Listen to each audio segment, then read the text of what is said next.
अस्सलाम वालेकुम। आज मैं आपके साथ आलू गोश्त का सालन की रेसिपी शेयर कर रही हूँ। तो देखते हैं इसके लिए क्या इंग्रेडिएंट्स चाहिए। तो मैंने यहाँ पर 3 टेबलस्पून कुकिंग ऑयल को गरम कर लिया है कुकर में। और अब मैं इसमें कुछ खड़े गरम मसाले जैसे कि तेज़पत्ता, थोड़ी सी लौंग और काली मिर्च 4 से 5 डालकर इसे अच्छे से चटकने दूँगी। और अब मैं 2 पतले कटे हुए प्याज को इसमें डाल दूँगी और अच्छे से फ्राई कर लूँगी। प्याज को अच्छे से गोल्डन ब्राउन हमें फ्राई करना है, तो इसके लिए इस तरीके से हमें प्रेस करके लगातार चलाते हुए 2 से 5 मिनट तक हाई फ्लेम पर प्याज को फ्राई कर लेना है। तब तक प्याज में अच्छा सा गोल्डन कलर ना आ जाए और ये बहुत ही अच्छे से क्रिस्पी और क्रंची टाइप की ना हो जाए, जब तक हमें इसे फ्राई करना है। तो आप देख सकते हैं प्याज में बहुत ही अच्छा सा गोल्डन कलर आ चुका है, बट इससे भी थोड़ा और डार्क कलर हमें चाहिए, इसलिए हम इसे थोड़ा सा और फ्राई कर लेंगे। लगातार चलाते हुए फ्राई करेंगे ताकि ये नीचे से चिपके ना और बिल्कुल भी जले ना, वरना इसका कलर फ़ौरन से काला होने लग जाता है। तो इस तरीके की प्याज हो चुकी है अभी फ्राई। और अब इसमें 1.5 टेबल स्पून के करीब हम जिंजर गार्लिक पेस्ट डालेंगे, जो कि फ़्रेश है बिल्कुल। और आप चाहे तो इसे मार्केट से ख़रीदा हुआ भी आप इसमें ऐड कर सकते हैं।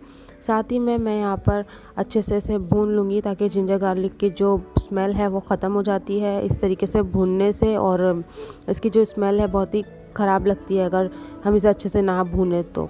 और अब मैं इसमें एक मीडियम साइज़ का कटा हुआ टमाटर, जिसे मैंने छोटे छोटे पीसेस में काट लिया है, उसे डालकर अच्छे से मिक्स करेंगे। टमाटर जल्दी से सॉफ्ट हो जाए, इसीलिए हमने इसमें हाफ़ ग्लास के करीब पानी ऐड किया है।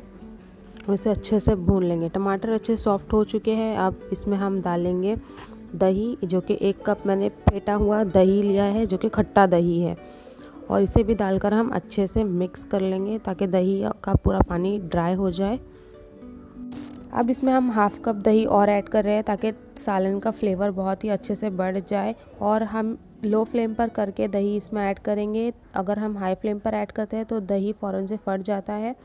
और दही का पानी अच्छे से सुखा देंगे पूरी तरीके से ताकि मसाला अच्छे से भुन जाए। तो हम इसमें ऐड करेंगे कुछ पाउडर गरम मसाले, जैसे कि सॉल्ट टेस्ट के according, red chilli powder 1 tablespoon, धनिया पाउडर 1.5 टीस्पून के करीब। और ऐड कर देंगे गोश्त का मसाला पाउडर, जो कि हमने घर में ही तैयार किया है। आप चाहे तो कोई भी ब्रांड का ले सकते हैं। और 2 टेबलस्पून पानी डालकर इसे अच्छे से मिक्स कर लेंगे ताकि मसाले जले ना और चिपके ना। बहुत ही अच्छे से कलर भी आ चुका है, आप देख सकते हैं। और इसे अगर आपको रेड चिली पाउडर यूज़ करना है तो आप कश्मीरी रेड चिली पाउडर भी यूज़ कर सकते हैं, जिससे बहुत ही अच्छा टेस्ट बढ़ जाता है और कलर भी बहुत ही अच्छा आता है। अभी मैं इसमें 250 ग्राम मटन ऐड कर दूंगी। और मटन को डालते ही हमें अच्छे से भून लेना है ताकि मटन की जो स्मेल है वो ख़त्म हो जाए और बहुत ही अच्छे से हमारा आलू गोश्त का सालन बनकर तैयार हो। और इस तरीके से भुनाई करने के साथ साथ आपका ये होता है कि कलर भी बहुत ही अच्छे से आता है और टेस्ट भी बहुत ही बढ़ जाता है सालन का।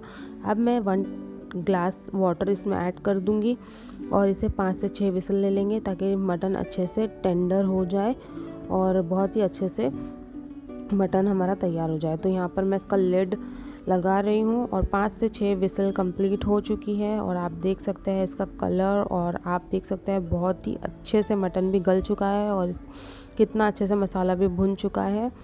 और इस तरीके से 2 से 3 सेकंड तक हम इसकी और अच्छे से भुनाई कर लेंगे।